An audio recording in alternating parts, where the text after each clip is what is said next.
I'm really excited to introduce Phil and Dave, and we'll have a conversation about just the amazing success that has been Pokemon Go.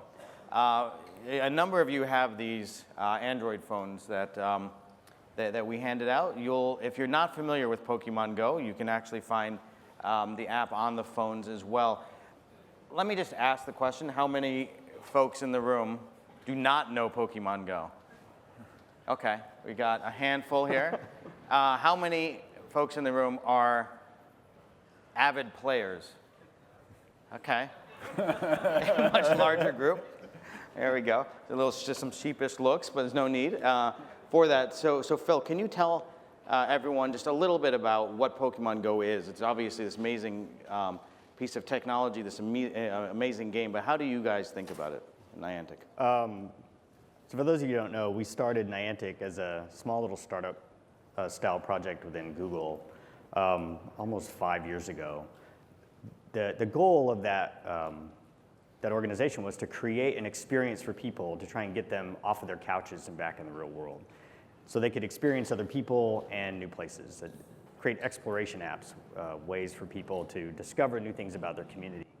What we found along the way, so we created 2 products initially. We created one called Field Trip, which is a discovery app to tell you interesting, quirky little facts about the world around you, usually in the location that you're standing.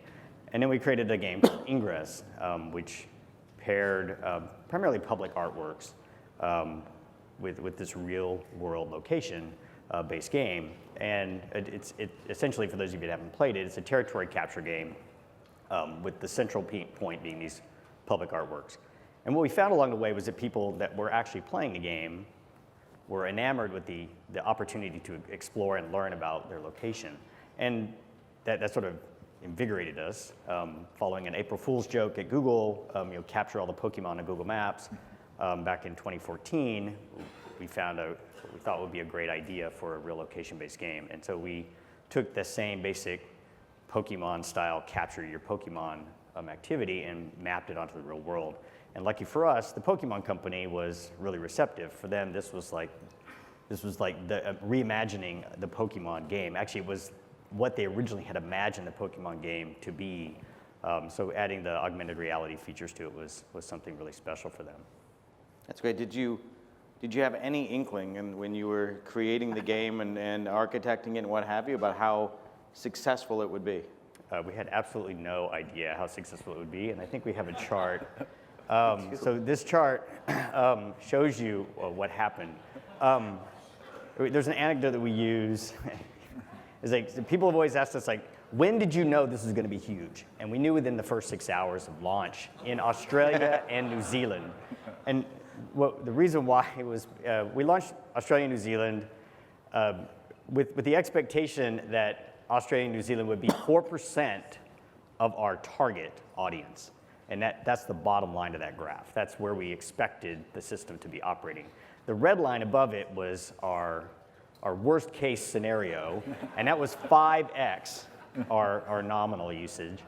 And within the first 6 hours of our Australia New Zealand launch, we had already hit 50% of our worst case.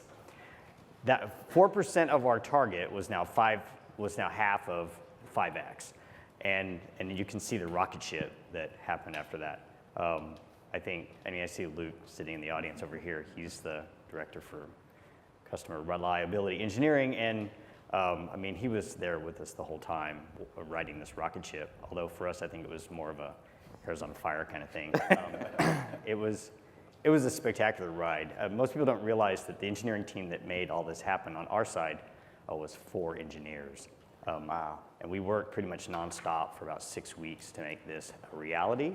And it was not only for us, the surrealness was what was happening in the real world while this was happening, but the fact that every time we entered a hangout, all of us were just totally fried.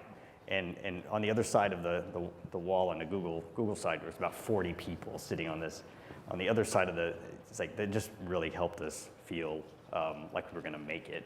So that was really kind of cool. That's great. So Dave, I mentioned customer reliability engineers before, and Phil just talked about the 40 people on the other side. But tell us the CRE view of what Phil just talked about.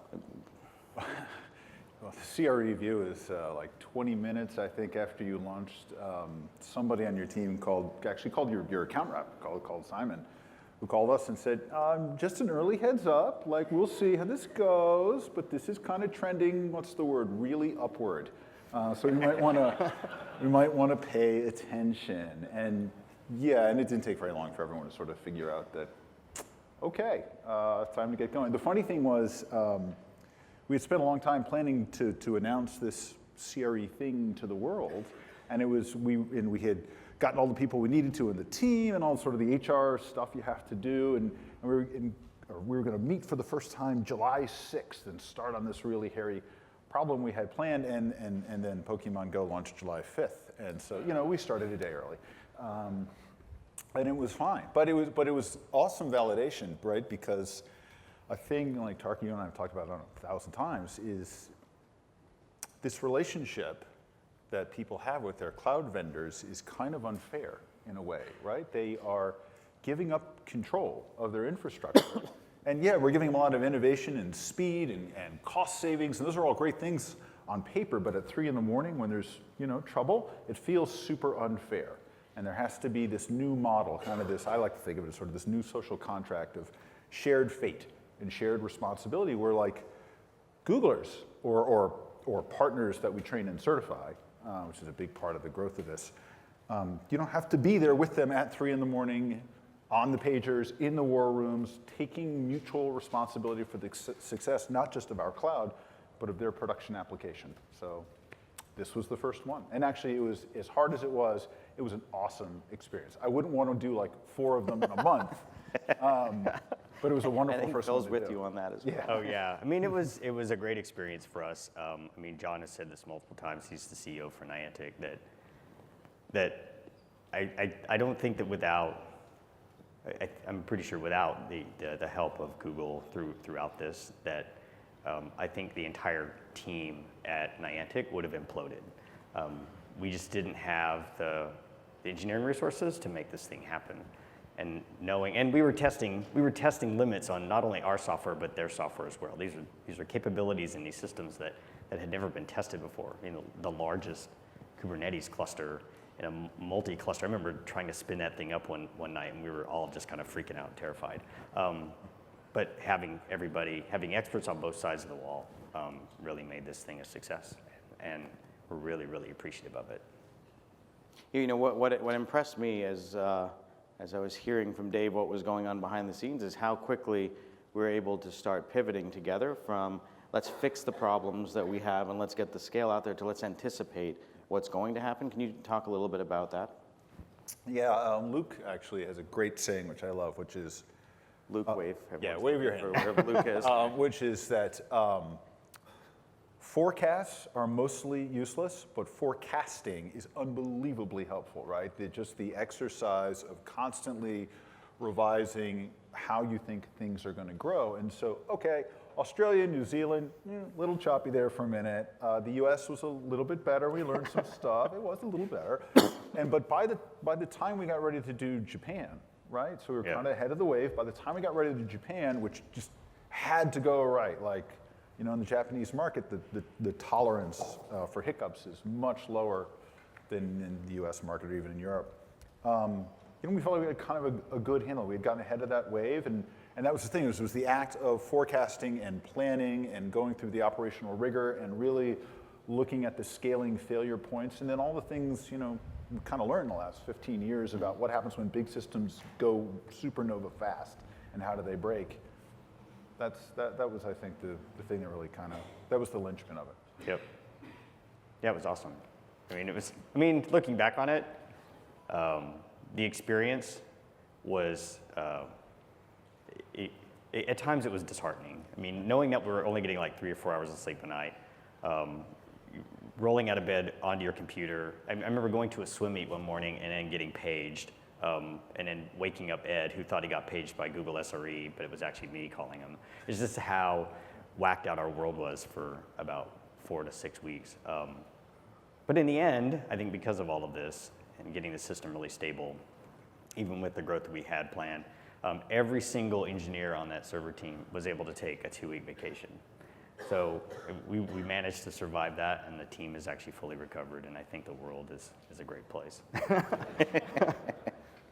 Well, it really is a tremendous story of Pokemon Go. I think the engineering feat that you pulled off of both combining the maps and geo with cloud, with the game designs, with the integration of a really iconic brand, and then scaling it to a level that is really unprecedented in terms of how quickly you did it. It's really just an amazing story, and we appreciate being part of it. I got two statistics to share. The first one is that at the beginning of September, I don't know what the number is now, but we were over 500 million installs worldwide, and we aren't even launched worldwide yet. And then the second one is that at the beginning of September, Pokemon Go players have walked 4.6 billion kilometers, which is more than half the distance between Earth and Pluto.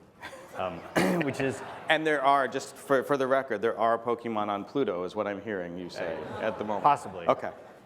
So I mean, that's in 60 days, so that's pretty phenomenal.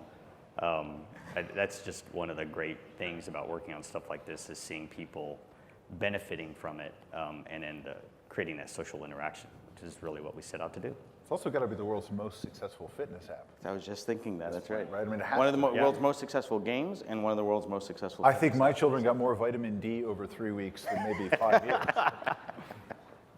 Terrific. Well, thank you very much. You're welcome. We appreciate you, the partnership, and you being here. So everyone, please, thanks.